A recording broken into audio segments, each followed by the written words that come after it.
ಬಳ್ಳಾರಿಯಲ್ಲಿ ಜನಾರ್ದನ್ ರೆಡ್ಡಿ ಅವರ ಮನೆ ಬಳಿ ನಡೆದಿದ್ದಂತಹ ಘರ್ಷಣೆ ಫೈರಿಂಗ್ ಬಗ್ಗೆ ಈಗ ಪೊಲೀಸ್ ಅಧಿಕಾರಿಗಳ ತನಿಖೆ ಚುರುಕುಗೊಳ್ಳುತ್ತಾ ಇದೆ. ಈಗಾಗಲೇ 26 ಜನರನ್ನ ಬಂಧಿಸಿ ಜೈಲಿಗಟ್ಟಿದ್ದಾರೆ ಪೊಲೀಸ್ ಅಧಿಕಾರಿಗಳು.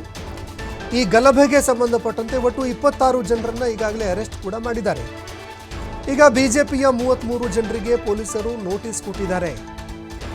ವಿಚಾರಣೆಗೆ ಹಾಜರಾಗಬೇಕು ಅಂತ ನೋಟಿಸ್ ಕೊಟ್ಟಿದ್ದಾರೆ ಪೊಲೀಸ್ ಅಧಿಕಾರಿಗಳು. ಜನಾರ್ದನ್ ರೆಡ್ಡಿ, ಸೋಮಶೇಖರ್ ರೆಡ್ಡಿ, ಶ್ರೀರಾಮುಲು, ಮಾಜಿ ಶಾಸಕ ಸುರೇಶ್ ಬಾಬು, ಅಲಿ ಖಾನ್ ಸೇರಿ ಒಟ್ಟು 33 ಜನರಿಗೆ ನೋಟಿಸ್ ಕೊಟ್ಟಿದ್ದಾರೆ.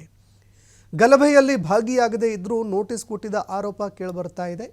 ನಾವು ಗಲಭೆಯಲ್ಲಿ ಭಾಗಿಯಾಗಿಲ್ಲ, ಆದರೂ ಕೂಡ ನೋಟಿಸ್ ಕೊಟ್ಟಿದ್ದಾರೆ ಅಂತ ಅನೇಕರು ಆರೋಪ ಮಾಡ್ತಾ ಇದ್ದಾರೆ. 39 ವಾರ್ಡ್ಗಳನ್ನು ಅನ್ವಯ ಆಗುವಂತೆ ಲೀಸ್ಟ್ ಮಾಡಿದ್ದಾರೆ, ಟಾರ್ಗೆಟ್ ಮಾಡ್ತಾ ಇದ್ದಾರೆ. ಟಾರ್ಗೆಟ್ ಮಾಡಿ ನೋಟಿಸ್ ಕೊಟ್ಟಿದ್ದಾರೆ ಅಂತ ಆರೋಪ ಕೇಳಿಬರ್ತಾ ಇದೆ.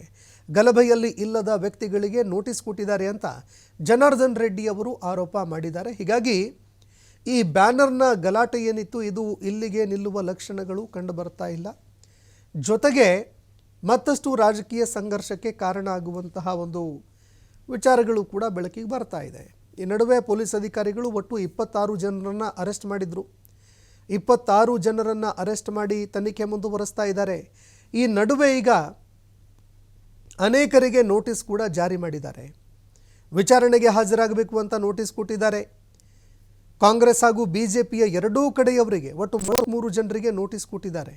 ಹೀಗಾಗಿ ಈಗ ಕೆಲವರು ಆರೋಪ ಮಾಡ್ತಾ ಇದ್ದಾರೆ, ನಾವು ಈ ಗಲಭೆಯಲ್ಲೇ ಭಾಗಿಯಾಗಿಲ್ಲ, ಆದರೂ ಕೂಡ ನಮ್ಮನ್ನು ಟಾರ್ಗೆಟ್ ಮಾಡಿ ಲೀಸ್ಟ್ ಮಾಡಿ ನಮಗೆ ನೋಟಿಸ್ ಕೊಟ್ಟಿದ್ದಾರೆ ಅನ್ನೋ ಆರೋಪ ಕೇಳಿಬರ್ತಾ ಇದೆ.